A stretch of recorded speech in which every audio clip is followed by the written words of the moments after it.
Gab and Jam. Okay, what are we talking about today? All right, so we can't believe it's been nearly 3 years since our last installment of music-related documentaries, but this is episode 274, and we are going to share some additional inspiring music-related documentaries with you. All right. So how are we gonna start this? How are we gonna lead into giving our why do we even bother watching these music documentaries? I like to know people's why for.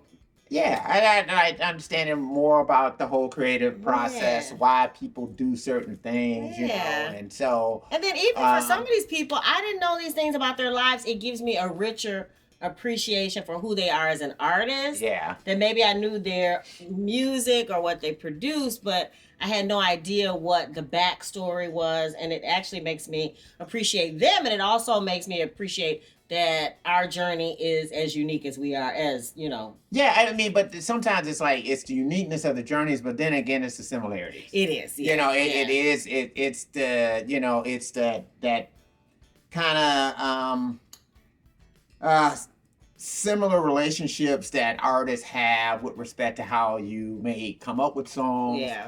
You know, what drives you to do what you do. Yeah. Kind of even similar experiences that you may have even growing up. Yeah. That I guess, kind of creates the DNA of what makes an artist. Yeah. And I'm just nosy like that. It's like opening the curtain behind something. And even a lot of times the documentaries, sad to say, not in this instance, are more exciting than actually the material that they create. Yeah, depending on who the artist is. It might be like, I've never been personally a big Bob Dylan fan. Mm-hmm. And I know we've watched documentaries on Bob Dylan. And it shed a lot of light. And it was, it did, or same thing for me, like with the band.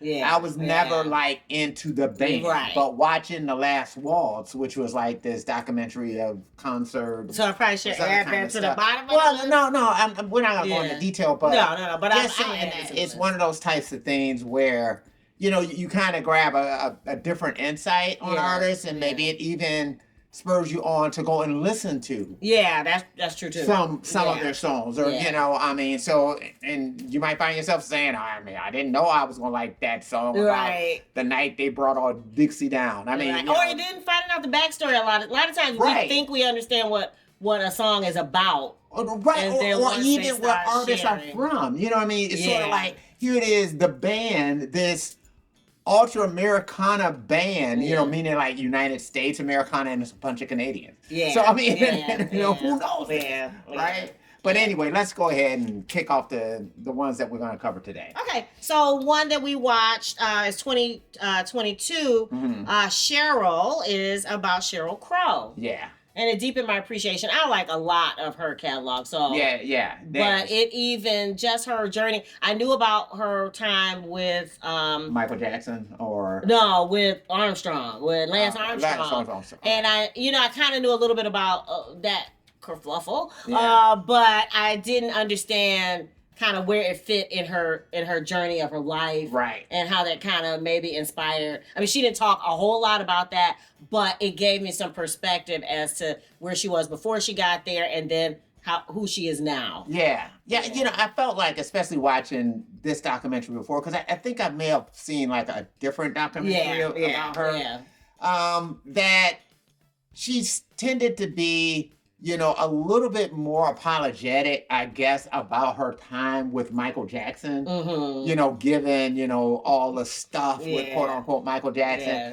And so, and I think given the climate that we have today, that she kind of felt the need to kind of be like, oh, well, I didn't know, and all the rest of that kind of stuff. Instead of just kind of saying, hey, this was that experience, and it gave me this, it gave me that. I never would have thought at any point in time that she was in charge of Michael Jackson's whole life. Yeah. That she could control who he could be around and all the rest of this kind of stuff.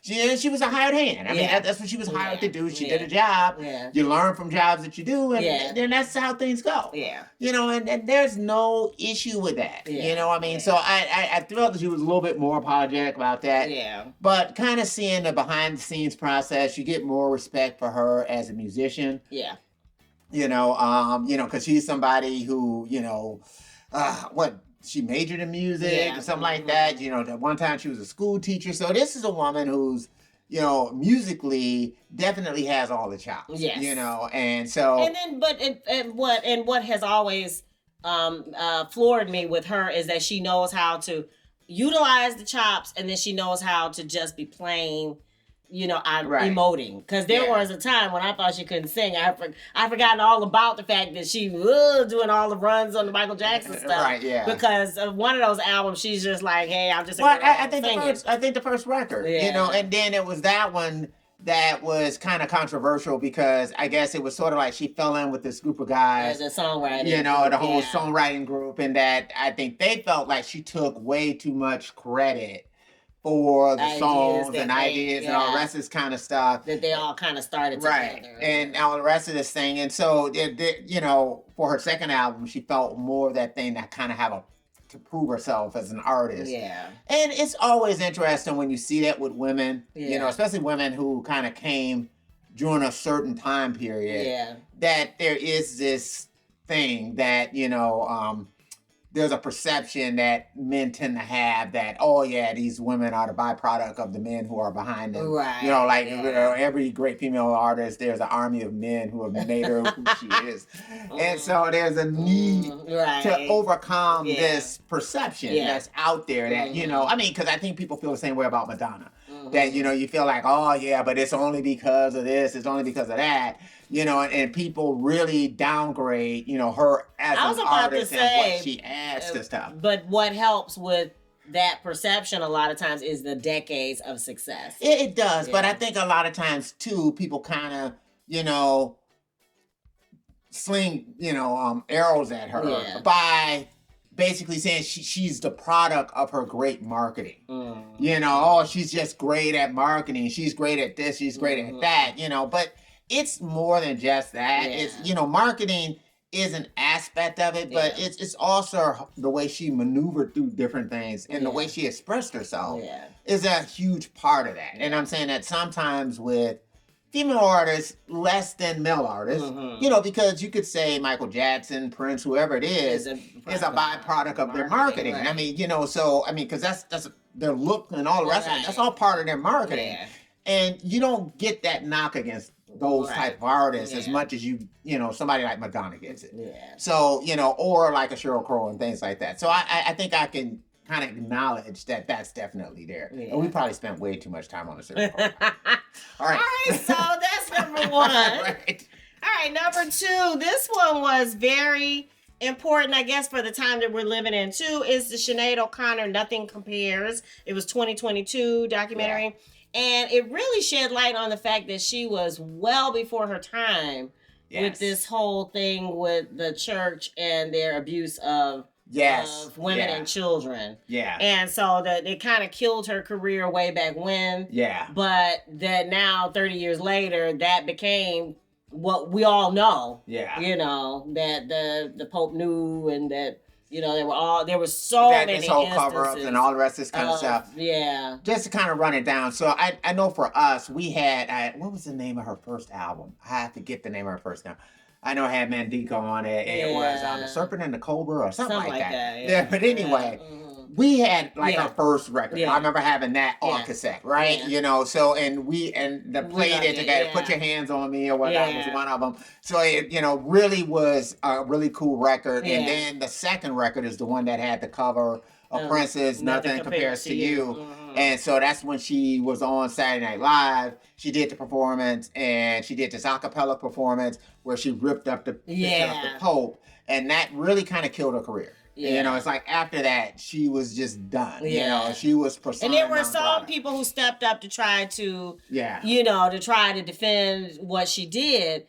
But in general, it was a bridge too far. I mean, what she did was just horrible. How can you do something so despicable? Right. And I mean, this was like early '90s when this happened, and so when you start thinking about that time, it took us almost like a decade or two to catch up to where she was. And then I guess to hear in her documentary how she was, abused her mother. Seemed like she was bipolar, and how she was abused as a child. And then in Ireland, they had completely, I guess, Neanderthal ways of treating Well, it was almost kind of like a nationalism type of, when you start thinking about a Christian nationalist type of government.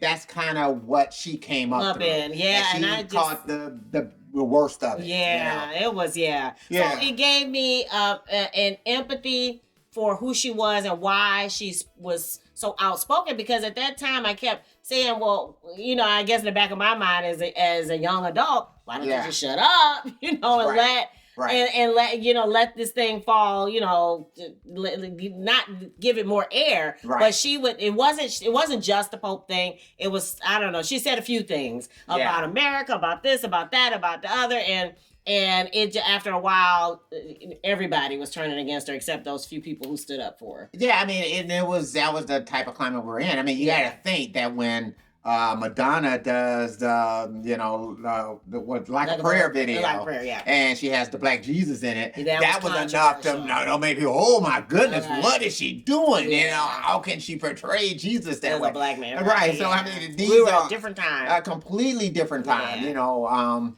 So a very Puritan culture. Yeah, and so I didn't know that about Ireland and that whole thing. So that's a 2022 documentary. It's called Nothing Compares, Sinead O'Connor. And it actually and I didn't realize she's been releasing albums all along, which sounds like another episode for another day where we talk about artists who have been releasing music all along that we haven't heard. So I kind of am ready to go down a rabbit hole and see what she's done since that, even though she hasn't had major support. Yeah. All right. The third documentary we're going to talk about is Bitchin, The Sound and Fury of Rick James. It's about Rick James, and it was released in 2021. And he was a pill. He was Rick James was. But the thing you always have to remember, I know for me coming up, I heard, Rick James was bigger than Prince. Yes. So like circa 1978, when he came out with Come Get It and it had You and I on it, that was just it. Yeah. And then after that, he came out with Bustin' Out. And so Prince opened up for Rick James. Right. On a tour. Right. So really, Rick James was kind of poised to be that guy, and then like we started this video a long time ago with Super Freak, right? And I was playing Super Freak, and that was on Street Songs, which was kind of like could have been Rick James' breakthrough album, but he kind of just you start thinking about actually coming up at the wrong place, wrong time. Yeah, he came up that time where MTV was not playing Black people. They were not. And the blacker you were, they weren't going near you. And to get even Michael Jackson played, CBS Records had to threaten to take all their videos off. And then once they decided to let the tokens in, the two tokens they let in was Prince and Michael Jackson. And Rick James got froze out. And so because of that, the genius of Rick James, I don't think it's fully appreciated. Yeah. This documentary, I mean, he's crazy. Yeah. But I mean, but all the other stuff we're talking about here, I'm kind of So that's to be expected. Right. That's the byproduct. And and of course, there's the other aspect, and I'm talking about Rick James as an artist. I am not talking about Rick James as a person. Right. Yeah. And while you at it, check out the Charlie Murphy. True Hollywood Stories on the Dave Chappelle Show on Rick James. So you gotta watch all that stuff together and take it all in to appreciate Rick James. Yeah, but it was insightful, and it reminds you again. There's some creative genius, crazy that it all kind of gets baked together, and then like you said, timing, publicity, drugs, all of that plays a part in what you end up turning into. So check that out. The fourth documentary that we wanted to shed some light on is actually a YouTube video, and it is the Smashing Pumpkins Billy Corgan interview on Rick Beato. Yeah, Rick Beato's been doing a lot of great interviews. So, hey, I hate to, steer you away from our channel, but Rick Beato's channel is the bomb when it comes to that. I mean, he's done Billy Corgan.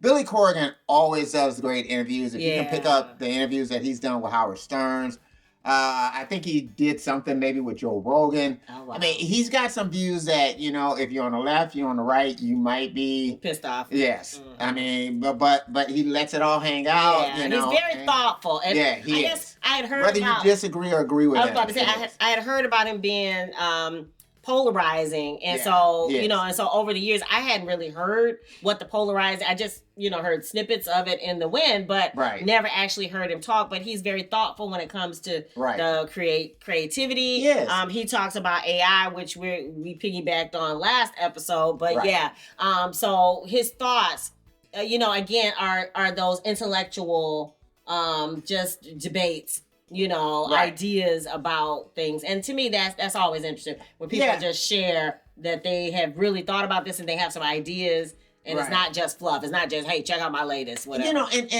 and I always used to think, and I was probably always wrong about this, but when people used to talk about think tanks, Yeah. I would always think, okay, it's a bunch of people with a lot of different ideas, Mhm. you know, bouncing ideas off each other. Whereas normally when I hear about them think tanks, they're usually like, you know, some conservative think tank or some Right, liberal yeah. think tank. You know, whereas I think that it would be great if we could expand the think tank where we could all sometimes come together, Yeah. banty ideas off each other, Yeah. and sometimes actually walk away saying, you know what, we have to agree to disagree on that Yeah. particular issue and still be cool about it. Yeah. You know what I mean? It's like that's a radical thing now. That I Right. didn't think that was the way it was supposed to be. Right, and that's the way I You feel know. about him, because I've heard some of the things that he, you know, that people have said that he said, Yeah. and I definitely disagree with those. But in this particular interview, I was really inspired. It made me go about some things. So, Yeah. and it was really interesting, and about creativity. Any discussion about thinking about how we create and how we can create better, and doing that. That's just, I'm all about that. So Yeah, and Beato definitely touches in on that, you know, because Beato is really, you know, deeply into the music theory, Yeah. understands the way stuff is put together. So whether it's Billy Corgan, I know he's also interviewed, you know, Tosin Abasi, and then he's also interviewed Sting. yeah, thank you. You know, so he's got a lot of interviews over there on his channel. So yeah, definitely check it out. Yeah. All right. So the next one, number 5, that we're going to recommend is a documentary from 2022. A lot of these are 2022. Yeah. Spector, and it's about Phil Spector. And I guess I never really knew Yeah. the story. Again, another backstory where you realize that somebody had some bipolar issues, and Yeah. how the fact that he had even lived that long and hadn't done something as egregious as the woman that Yeah. what he said committed suicide in his hallway on the way out of his house on February 3rd, way back when, 2003, I think it was. Yeah. So just that whole backstory, his upbringing, his rise to fame, and then where he was Yeah. for the I mean, trial. it's you know, and I think this is on Showtime or something like that, but it's a series. Oh, it And is. I forgot to say and that. it It is a probably series. didn't need to be a series because Yeah. it's a bit long in Yeah, spots. yeah. You know, but it is kind of interesting to kind of to see, you know, how eccentric this guy, Yeah. you know, was, you know, and so Yeah. it from that perspective, and he's, you know, was this great producer Yes. with the Great Wall of Sound through the 60s and things like that, and I just see, I guess, his de-evolution Yeah. into what he kind of became. Or the fact that he You even know. became what he became, given his upbringing. Yeah. A lot of times you're like, oh my God, like if you could survive some of these things, Yeah. that to even become who you became, it's amazing. They're just a whole human spirit, I guess. Yeah. That's true. So yeah, you want to And check again, that out. not necessarily saying, No. hey, agree with his personal No, life. And I no. mean, the guy's really had some issues. Yeah, I mean, yeah, you know, yeah. definitely a lot of them. Yeah, a lot of them, but So- it's interesting. All right, the next documentary we're going to recommend is "If These Walls Could Sing," and it is a documentary about Abbey Road Studios. Yeah, it was done by one of Paul McCartney's daughters. I forget her first name. Ah, okay. But yeah, she actually did this documentary. And so, And you it's know, 2022. yeah, needless to say, Paul McCartney's in it. You know, a lot of different people who have recorded at Abbey Road Studios Mhm. are kind of a part of it. I think Pink Floyd, and we're gonna kind of touch on them too. I think they're in it too. Mhm. A couple of other people who all kind of did recordings at you know, Abbey Road. Oh, and for those who are triggered, quote unquote, Kanye West. Because he did a recording there, and I think he's actually a part of this documentary too. So just kind of letting you know that you might see Kanye West. I mean, not spouting craziness, right? But, right. But as an actual just creator, right. So just kind of letting you know ahead of time, right. So again, but it's a very good documentary and very well put together. Yeah, and then finally, our last documentary recommendation for music related topics, Pink Floyd, Dark Side of the Moon. This one was 2003, and I think it's available on YouTube. I'll put the link in the I think I might have watched it on Amazon, but again, I think it was actually came out on VH1 or something like that a long time ago, right? Okay. You know what I mean? So but anyway, that's really good about Dark Side of the Moon. So speaking of people who had like mental issues, the leader of Pink Floyd, like in the 60s when they first came together, was Syd Barrett. And Dark Side of the Moon, from what I understand, was like their first album that they put together without Syd being kind of their guiding light. And so, that put more of it on Roger Waters and Dave Gilmour as far as, coming up with this whole thing. So it was the band in kind of a transition period, to get to Dark Side of the Moon. So, and this was always a record for me growing up. Like when I first discovered Billboard, the thing that I knew about Dark Side of the Moon is that it was on the charts forever. It was like, like when I saw Billboard in like early 80s, this record that came out in like 1970 was still on the charts. It's like Dark Side of the Moon. It's like, it was Dark Side of the Moon. I didn't know what it was, but I didn't know that one song, Money. Once I heard it, I was like, oh, that's on Dark Side of the Moon. Oh, okay, I do know this song, I know something about this record. But it's one of those records to me that when you start thinking about popular music and things that, I don't care what genre you like, that you just have to have heard it at least once. This is one of those records. I mean, I feel like Stairway to Heaven the same way. It's like you can't. There are certain things you kind of have to know about. Songs in the Key of Life. And you just can't say that American popular music if you don't know that. I was about to say we need to do an episode on that. Right. An Elvis Presley song or something like that. I mean, you gotta kind of, somebody from the blues. It's kind of like a citizenship test, but a music citizenship test for Americans. It's like Kind of Blue by Miles Davis. You gotta. These are just certain things that are kind of like, I mean, and I might even give you a pass on some of the Coltrane stuff. Love Supreme and some of that stuff. I mean, but you almost got it. But anyway, I digress. So that's kind of why, we like to. It's a good thing too. Is sort of like all these artists, at least in my opinion, that we have kind of looked at, I think are great artists. That don't necessarily mean that these are artists who sell a lot of records. But I do think that these are great artists, and it's good to see sometimes how great art comes together. Sometimes great art, I can't even appreciate it. So like, I will be the first to say, Bob Dylan makes great art. I don't always like it, but I do think it's great art. Kind of because of who it touches, and there's certain aspects I can actually appreciate about it. Oh, the lyrics. Oh my goodness, it's sort of like going into a museum with some of this stuff. I mean, that's right. I like that. It's kind of this. So you appreciate it, and it's not that you understand the whole entire piece of art or history, but now you at least have a respect or for the context for it. I understand that what makes up this fabric of popular music that people talk about. Where this stuff kind of comes from. Understanding this whole landscape. It's like, this week we lost Jeff Beck. And kind of understanding, where does he fit in this milieu of popular music, and what does he mean? And you can hear people talk about it, but sometimes it's good to go back and kind of grab up, a couple of his records. I know, like for me, it was, Wired and Blow by Blow. It was the fusion records that came out in the 70s that, and I didn't know anything about those records as much as, my ticket into Jeff Beck was Stanley Clarke. Okay. He had a song called Hello, Jeff, and I said, who the hell is Jeff? And they said, it's Jeff Beck. He's a guitar player. And then after a while, I started finding out more about Jeff Beck and what he did and all the rest of the stuff and Wired and Blow by Blow and these records, Actually, there's a documentary somewhere that we've seen about him, so it's not on the list, but yeah. Yeah, and you find out about other musicians that way, too. But anyway.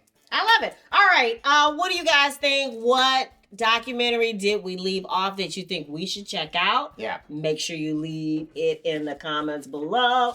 And for the foreseeable future until we get something else. But just always check out whatever, whether it's our SoundCloud page, whether it's Spotify, Apple, wherever you stream music at. You can always check out Sugarfoot and other things that might be dropping. Because who knows what kind of ideas we might come up with and just drop stuff. I love it. Okay, you know what I mean? Also, so that's the way it is. I was going to say that this is really exciting because we have a video from 5 years ago that has been picked up in Vietnam and it's going gangbusters. Yeah. It's called Tell Me What You Want. Tell Me What You Want. It's on Higher Up, Deeper In. Oh my Check goodness. that out. And it's we're at 49,000 views, but most of them have come. We were at 15,000 views a month ago, and now all of a sudden it's just blowing up. So it's just so check it out. Be part of the experience. Yeah, so you can also check them out on YouTube, wherever you want to check them out at. You can check us out. You know, if you dig the vibe and you want to be a part of the tribe, be sure to subscribe. We're wishing you love, peace, and chicken grease.